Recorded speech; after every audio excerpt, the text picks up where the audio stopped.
Welcome to my channel job hunt Bong. আজকে আমি নিয়ে চলে এসেছি ইনশটের মাধ্যমে মোবাইলের ভিডিও এডিটিংয়ের দ্বিতীয় পার্ট। আগের পার্টে আপনাদের সঙ্গে ইনশটের টুলসের সঙ্গে পরিচয় করিয়ে দিয়েছিলাম। সেই সঙ্গে বলেছিলাম যে আমি 3 থেকে 4টে পার্টে প্রত্যেকটা স্টেপ বাই স্টেপ এই ফুল এডিটিংটা আমি এখানে ভিডিওর মাধ্যমে দেখাবো। তো চলুন আজকে শুরু করি আজকের আমাদের ভিডিওর দ্বিতীয় পার্ট। তো সেমভাবে আমি ভিডিও এখানে ক্লিক করলাম, এরপরে নিউ। এইবার এখান থেকে আমি একটা ভিডিও সিলেক্ট করে নেব।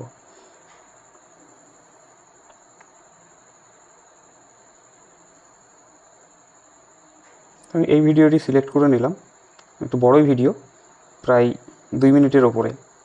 তো এত বড় ভিডিও নিয়ে কাজ করব না, মানে সম্পূর্ণটার কাজ করব না, কিন্তু আজকে যে ইউজগুলো আমি দেখাবো সেই জন্য আমি এই ভিডিওটিকে চুজ করে নিলাম। তো কেটে এটা ছোটো করে নিতেই পারবো, কোনো অসুবিধা নেই।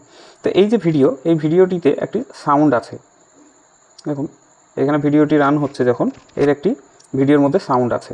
তো আমি এই সাউন্ডটিকে প্রথমেই অফ করব। তো কিভাবে অফ করব সেটা দেখাই। আচ্ছা, তার আগে ক্যানভাস সাইজটা ঠিক করে নিই। তো 9:16 আছে, কোনো অসুবিধা নেই। ফিট করে নিলাম। এই যে রাইট সাইডে এইখানে ফুল অপশান দিয়ে আমি এটাকে পুরো স্ক্রিনের সঙ্গে ফিট করে নিলাম আমাদের ভিডিওটিকে। টিক চিহ্ন টাচ করলাম বা রাইট চিহ্ন টাচ করলাম। এরপরে এই যে ভিডিওটি, এই ভিডিওর মধ্যে যে সাউন্ড আছে, এই সাউন্ডটিকে আমি ব্যবহার করতে চাই না। আমি অন্য একটি ভয়েস ওভার দিতে চাই বা ব্যাকগ্রাউন্ড মিউজিক ইউজ করতে চাই। তো হতেই পারে যে কোনো ভিডিও আমি রেকর্ডিং করেছি, যেই সময় বাইরের কোনো সাউন্ড চলে এসেছে, তাহলে সেই সাউন্ডটিকে আমাকে অফ করতে হবে। তাহলে কিভাবে করব? ভিডিওটি অলরেডি সিলেক্ট করা আছে, আমি যাব এখানে ভলিউমে গিয়ে এই ভলিউমটা একদম কমিয়ে দেব, টিক চিহ্ন। এবার দেখুন এই ভিডিওতে কোনো সাউন্ড নেই, ভিডিও সাউন্ডটি একদম কমিয়ে দিয়েছি, মানে অফ হয়েছে। এইবার আমি চাইলে অন্য সাউন্ড অ্যাড করতে পারবো। তো এবার আমি অন্য একটি মিউজিক সেট করব। এখানে এই যে মিউজিক টুল, তো আমি একটি অন্য মিউজিক সেট করতে যাচ্ছি। এখানে মিউজিকে গেলাম, মাই মিউজিক। এইবার এইখান থেকে আমি যে কোনো একটি সাউন্ড জাস্ট দেখানোর জন্য আমি ইন্ট্রো, এই ভয়েস ওভার আমার দেওয়া আছে, এটাকে আমি এখানে নিয়ে নিলাম। তাহলে এই যে ইউজে ক্লিক করলে দেখুন এই যে মিউজিকটা চলে আসলো। এবার এই যে ভয়েস ওভার দেয়া, এই ভয়েস ওভারটা এখানে আমি শুনতে পাচ্ছি। তো ভয়েস ওভারটা বেশি সময় নয়, ভিডিওটি বড়। তো এইভাবে জাস্ট আমি দেখালাম যে কীভাবে আপনারা মিউজিক বা ভয়েস ওভার সেট করবেন। এবার এই যে ভয়েস ওভারটা আমি দিলাম, এই ভয়েস ওভারেরও আমি সাউন্ড অ্যাডজাস্টমেন্ট করতে পারবো। এখানে ভলিউম আছে 100%, আমি চাইলে এটাকে বাড়াতে পারি, আবার চাইলে কমাতে পারি। আমার যেমন প্রয়োজন তেমন হিসেবে আমি এই সাউন্ডের অ্যাডজাস্ট করব। অনেক সময় কী করি, আমরা ব্যাকগ্রাউন্ড মিউজিক যখন ব্যবহার করি তখন সেটার সাউন্ড লো করে রাখি, যেন খুব কম শোনা যায়, আর আমার ভয়েস ওভারটা যেন বেশি শোনা যায়। সেই জন্য আমরা সাউন্ড কমিয়ে দিই। আবার অনেক সময় সাউন্ড হয়তো রেকর্ডিংয়ের সময় একটু কম হয়েছে, তাহলে সেই সাউন্ডটাকে একটু বাড়িয়ে দেওয়া যায়। আর এই যে নিচেদের দুটো অপশন দেখছেন, একটা ফেড ইন আর একটা ফেড আউট, যে কোনো সাউন্ড যখন শুরু হচ্ছে তখন হালকা সাউন্ড দিয়ে শুরু হলো। দেখুন এই যে ওপরে এই সময় পর্যন্ত, এই যে 2 সেকেন্ড, এই সময় পর্যন্ত সাউন্ডটি আস্তে আস্তে বাড়বে। আর এইখানে এই যে ফেড আউট, এটা যদি বাড়িয়ে দিই, লাস্টে গিয়ে সাউন্ড আস্তে আস্তে কমবে, মানে একেবারে বন্ধ হয়ে যাবে না, আস্তে আস্তে সাউন্ডটি কমে শেষ হবে। তো এইখানে দেখা যাচ্ছে আমি 3.5 সেকেন্ড করে দিলাম, ওকে করলাম। দেখুন সাউন্ডটা শুনলে আশা করি বুঝতে পারবেন। দেখুন আস্তে আস্তে শুরু হলো, মানে ভলিউমটা বাড়লো, এবং শেষের দিকে আবার সাউন্ডটি আস্তে আস্তে কমে যাবে। তো এইটা হচ্ছে ওই ইন আর আউটের কাজ। তো এখানে টিকমার্ক দিলাম, এখানে আমার সাউন্ড অ্যাড করা হলো। এইবার কোনো একটা অংশ আমি দেখাতে চাই না ভিডিওর, সেক্ষেত্রে আমরা স্টিকার ইউজ করব। আমরা অনেক সময় ব্লার করে দিই কিছু অংশ, তো ব্লার অপশান সবখানে নাও থাকতে পারে, সব অ্যাপসে নাও থাকতে পারে। সেই ক্ষেত্রে আমরা স্টিকার ইউজ করব, বা কোনো একটা কিছু বোঝাতে চাইছি সেটাও আমি স্টিকার দিয়ে বোঝাতে পারি। তো এইখানে আমি একটি স্টিকার নিয়ে নিচ্ছি। দেখুন এই যে স্টিকারে ক্লিক করলাম। এখানে অনেক স্টিকার আছে, আমার যেটা প্রয়োজন আমি সেটা এখান থেকে ইউজ করতে পারি। অথবা এই যে ফুল ইমোজি প্যাক 84 স্টিকারস, এইখানে আরও স্টিকার আছে, এইগুলো আমি ডাউনলোড করেও ব্যবহার করতে পারি। তো এখানে আমি এখন ডাউনলোড করছি না, এখান থেকে জাস্ট একটা স্টিকার আমি এখানে ব্যবহার করলাম। দেখুন এই যে ব্রেকিং নিউজ, আমি এইটাই ব্যবহার করছি, যে একটা মেসেজ যাবে এই ভিডিওটির মধ্যে। তো এই ব্রেকিং নিউজ যেটা আছে, এটাকে আনলাম এখানে ভিডিওর মধ্যে, এবং এটাকে আমি যেখানে খুশি মুভ করতে পারি। আমি টাচ করে যেখানে খুশি এটাকে রাখতে পারি, ছোট বড় করতে পারি। আবার এইখানে এই লেখাটার মিডিলেও রাখতে পারবো, যেখানে খুশি, আমার যেখানে প্রয়োজন। তো স্টিকার কোনো কিছু একটা মেসেজ এইখানে আমি সেট করে দিলাম। তার টাচ করলাম, এখানে টিক চিহ্ন দিয়ে দিলাম। দেখুন এই যে স্টিকারটা এখানে যে হোয়াইট লাইনটা যেখান থেকে সেখান থেকে শুরু হয়েছে, এই স্টিকারটা কিন্তু মানে শুরু থেকে আসেনি। তা আমার দেখা যাচ্ছে প্রয়োজন এখন আমি এটাকে শুরু থেকে আনবো। তাহলে কি করতে হবে, কোনোটাকেই সিলেক্ট করব না, হালকা প্রেস করে এইখানে একদম ফার্স্টে নিয়ে চলে আসলাম। এটাকে আমি যদি বাড়াতে চাই, এবার দেখা যাচ্ছে এই স্টিকারটাকে আমি এইটুকু তো অংশ, এবার এটাকে আরও কিছু অংশ বাড়াতে চাই, কিচ্ছু না, এই সামনে এইভাবে এগিয়ে দিলে মানে টেনে দিলেই এটি কিন্তু দেখুন অনেকটা অংশ জুড়ে হয়ে গেল। এখন এই যে ব্রেকিং নিউজ ব্লিঙ্কিং হচ্ছে, প্রথমে অল্প একটু সময় ছিল, আমি ওটাকে ড্র্যাগ করে এইখানে বাড়িয়ে দিলাম। তো এই পর্যন্ত এই লেখাটি আসলো, টিকমার্ক দিয়ে দিলাম, অতএব ওটা সেভ হয়ে গেল। এইবার কি টেক্সটের কাজ। এবার টেক্সট আমরা বিভিন্ন রকম নিতে পারি। টেক্সটে গেলাম, অ্যাড টেক্সট। এই টেক্সটের কাজ আগের ভিডিওতে আমি দেখিয়েছিলাম, তো সেই দিন খুবই সামান্য একটু লিখেছিলাম, আজকে একটু বড় করে লিখি। এখানে লিখলাম সাপোর্ট, এই যে এই কথাটি আমি এখানে লিখে দিলাম। তো লেখাটা কী হলো, বাইরে বেরিয়ে গেল, অসুবিধা নেই, আমি এটাকে ছোট করে নিতে পারবো। এই যে অ্যারোটা, এই অ্যারো ধরে আমি এটাকে ছোট করে নিতে পারবো। তো এই লেখাটি আমি নিচের দিকে রাখলাম, আর একটু বড় করে নিই, স্ক্রিনের জায়গা আছে, তো আমি একটু বড় করে নিলাম। এবার এই যে লেখাটা আমি যে স্টাইল নিয়েছি, এইখানে আমি কালার চেঞ্জ করতে পারি, ফন্ট চেঞ্জ করতে পারি। কিভাবে করব, টাইপ করা হয়েছে, এবার আমি কালারে গেলাম। কালারে গিয়ে দেখা যাচ্ছে আমি এই স্টাইলটা রাখতে চাইছি না, একটা সলিড কালার রাখতে চাইছি। সলিড কালার, এর সাইডে রাউন্ড দিয়েছে, আউটলাইন দিয়ে দিয়েছে। এইবার এই যে আউটলাইন কোথায় থেকে আসলো, দেখুন এই যে এইখানে নিচে প্লাস, একটু মার্ক করে দেখাই, সরি, যে প্লাস বাটন এই লাইনে যেগুলো আছে এগুলোর দ্বারা এই আউটলাইন বা বর্ডার যেগুলো এইগুলো সেট হয়। বিভিন্ন স্টাইল এইখানে নিচে আছে। দেখুন এখানে যদি আমি এই যে ক্রস চিহ্ন যেটা আছে হোয়াইট কালারের, মিডিল দিয়ে রেড একটা দাগ দিয়ে দিয়েছে, মানে এটি নো, এখানে কোনো বর্ডার থাকবে না। ওখানে টাচ করলাম, কোনো বর্ডার থাকলো না। দ্বিতীয়টি টাচ করলে এটি একটি স্টাইল, তৃতীয়টি টাচ করলে ব্যাকগ্রাউন্ড ব্ল্যাক হয়ে যাবে। এটা ক্লিক করলে ব্যাকগ্রাউন্ড আউটলাইন একটি ব্ল্যাক কালার নিয়েছে, আর মিডিলে যে কালার গেরুয়া টাইপের এটা নিয়েছে। এটা যদি দিই লেখাটা কালো কালার হবে এবং ব্যাকগ্রাউন্ড ইয়েলো হবে। তো এইখানে অনেকগুলো অপশান আছে, আপনারা যেটা খুশি ব্যবহার করতে পারেন। এই একটা স্টাইল আছে, এই একটা স্টাইল আছে, এখানে অনেক ধরনের এখানে স্টাইল আছে, যেটা আপনার ব্যাকগ্রাউন্ড আউটলাইন বর্ডার এগুলো সেট করতে পারবেন। এরপরে দেখুন এই যে ডবল এ, এটা হচ্ছে আপনার ফন্ট। আপনার যে ফন্ট আসলো এই ফন্ট আপনার পছন্দ নাও হতে পারে, আপনি নিজের মতো এইখানে ফন্ট সাজিয়ে নিতে পারেন।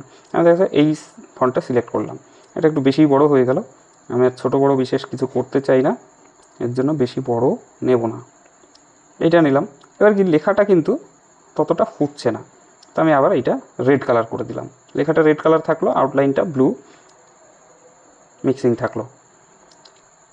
এরপরে এই অপশানটায় আসি, টেক্সটের সাইজ ছোট বড় করার জন্য এই অপশান। এরপরে রাউন্ড শেপ, আমি দেখা যাচ্ছে রাউন্ড শেপ করতে চাই। দেখুন এইটাকে যদি বাড়িয়ে দিই এইরকমভাবে একটা রাউন্ড হবে, আর এই দিকে যদি দিই তাহলে নিচ থেকে হবে। বাম সাইডে যদি আমি মুভ করাই তাহলে নিচের দিক থেকে রাউন্ড শেপে যাবে। একদম ওকে যদি আমি রাউন্ড করতে চাই সেটাও সম্ভব। ডান দিক দিয়ে এই যে ওপর থেকে এটা রাউন্ড আসছে, এটাকেও সম্পূর্ণ এখানে যদি মিশিয়ে দিই পুরো রাউন্ড হয়ে যাবে। তা আপনার যখন ভিডিও বানাবেন আপনার যেমনভাবে আপনি চাইছেন তেমনভাবে এটি রাউন্ড শেপে দিতে পারেন। এরপরে এইটা যে কাজ, এটা হচ্ছে লাইন স্পেসিং। আপনি দেখা যাচ্ছে দুটো তিনটে লাইন মানে লিখেছেন, এবার সেইগুলো খুবই কাছাকাছি হয়েছে, সেটাকে একটু গ্যাপ দিতে চান একটা লাইনের থেকে আরেকটা লাইন, তাহলে এটা। আর এটা হচ্ছে লেটার স্পেসিং, মানে আপনি যে লিখেছেন লেটারগুলোকে আপনি একটু ডিস্ট্যান্সে রাখতে চাইছেন। দেখুন এই যে বেড়ে যাচ্ছে, একটা লেটার থেকে আরেকটা লেটার গ্যাপ তৈরি হচ্ছে, এটা হচ্ছে এই অপশানটির কাজ। এরপরে এই লেখাটিকে আপনি বোল্ড করতে চান, তো বিতে ক্লিক করলেই বোল্ড হয়ে যাবে। ইটালিক আন্ডারলাইন এগুলো জানেন, আর ক্যাপিটাল এই বিষয়টা বলেইছিলাম, তো এইটা নিয়ে আর বেশি ডিটেলসে যাচ্ছি না, আমি এটা টিকমার্ক দিয়ে দিলাম। তো এটা এখানে থেকে গেল। এবার এই যে সাপোর্ট মি স্টে কানেক্টেড এই লেখাটাকেও আমি বড় করতে চাই, তো এখানে আমি এই রাইট সাইডে ধরে টেনে দিলেই এটা বড় হয়ে যাবে। যত দূর আমি নিয়ে যেতে চাই তত দূর এটা যাবে। ফুল ভিডিওতে আপনারা করতে পারেন, হাফ ভিডিওতেও করতে পারেন, যেটা খুশি আপনার মন মতো আপনি এটাকে সাজিয়ে নিতে পারবেন। তো এই গেল টেক্সটের কাজ। ক্যাপশানে বিশেষ কিছু প্রয়োজন নেই, ক্যাপশান আপনারা যদি দিতে চান তাহলে এই ক্যাপশান ইউজ করবেন।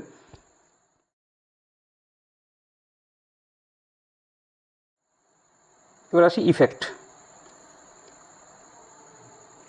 ইফেক্টে দেখুন এই যে ভিডিওর অংশ, পুরো ভিডিওকে কেউ কখনো ইফেক্ট দেয় না। আমি দেখা যাচ্ছে একটা ছোট্ট অংশকে ইফেক্ট দিতে চাই, তাহলে কি করব, আমি সেই অংশটুকুকে কেটে নেব।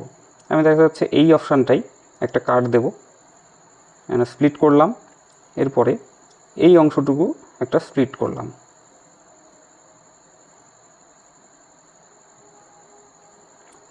এই যে এই মাঝের অংশটুকুকে আমি কোনো ইফেক্ট দিতে চাই, তাহলে ইফেক্টে গেলাম।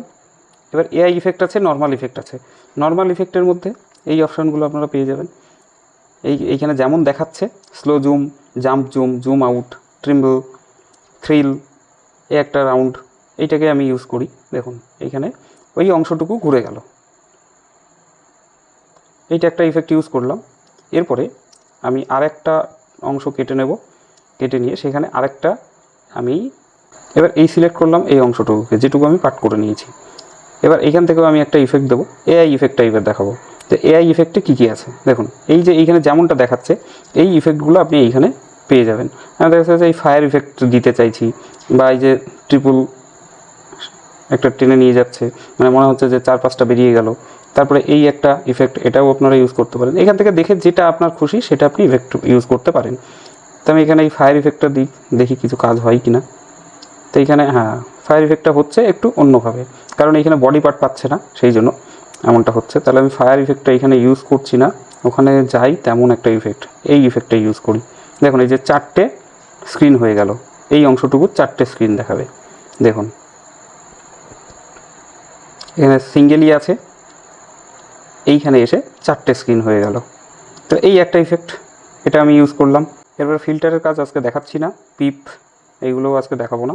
আরেকটি জিনিস দেখাবো, সেটা হচ্ছে আমাদের ভিডিওর ট্রানজিশান দিতে গেলে কি করতে হবে। এই যে দেখুন এইখানে আমি দেখাই যে ভিডিওর যে কাটিং অংশগুলো, যেখানে যেখানে ভিডিওর জয়েন্ট, একটা সিন থেকে আরেকটা সিন যখন জয়েন্ট হচ্ছে, এই জয়েন্ট জায়গায় হঠাৎ করে একটা সিন চেঞ্জ হয়ে যায়, সেটা দেখতে বাজে লাগে।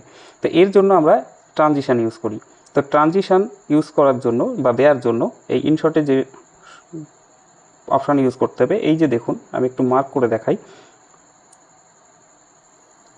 এই যে হোয়াইট অপশানটা দেখছেন, এই হোয়াইট অপশানের মধ্যে একটি পেন টুলস আছে, ব্ল্যাক কালারের ছোট্ট ডট দেখতে পারবেন বা একটু লাইন দেখতে পারবেন। এইখানে যদি টাচ করি আমরা, এইখানে ট্রানজিশান পাবো। এই ট্রানজিশান কিন্তু আলাদা করে কোনো অপশানের মধ্যে পাবেন না, যখনই কোনো ভিডিওর মধ্যে জয়েন্ট থাকবে তখনই আপনারা এই ট্রানজিশান পাবেন। তো দেখা যাচ্ছে এই ট্রানজিশানটা আমরা ইউজ করলাম। তো দেখুন এইখানে কেমন দেখাচ্ছে ট্রানজিশানটা, এই যে হয়তো সেইভাবে বুঝতে পারলেন না, অন্য একটা সিন থেকে আরেকটা সিন যখন যাই তখন এইগুলো ইউজ করলে বেটার হয়। আমি এইখানে একটা কাট দিলাম, এইখানে একটা কাট দিলাম, আমি এইখানে একটা ট্রানজিশান ইউজ করতে চাইছি। এইখানে আমি এই রাউন্ডটা দিয়ে দিই, তাহলে বুঝতে পারবেন ভালো। দেখুন এখানে যখনই যাবে একটি রাউন্ড দেবে, এই যে।